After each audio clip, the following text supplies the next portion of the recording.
جلسة التأهيل المهني من الجلسات اللي بتساعد أطفالنا على الاستقلالية والاعتماد على النفس.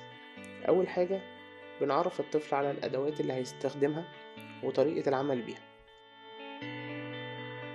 بنوضح إيه هي المهمة المطلوبة منه، وهي تجميع كرسي من الخشب. أول حاجة بنوجه الطفل للبدء بالقطعة الأساسية في عملية تجميع الكرسي. بيقوم بتحليل المهمة، وهي أخذ كمية مناسبة من الغراء ووضعها على قطعة الخشب.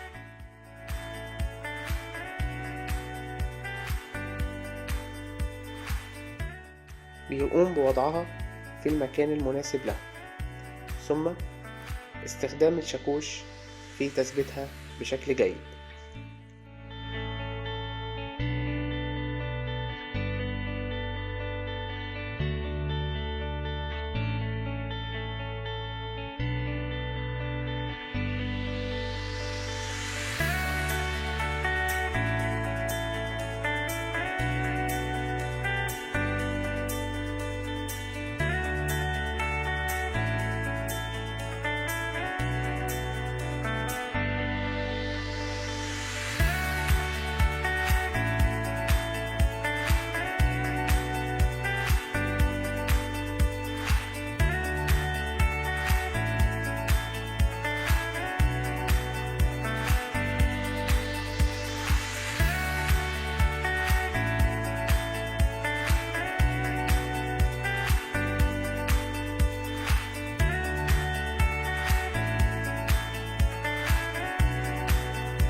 وهنا بيقوم بتحديد الأماكن التي يتم وضع المسامير فيها لتثبيت المقعد عن طريق مسك المسمار بالزرادية للحفاظ على سلامة أطفالنا من أي إصابة.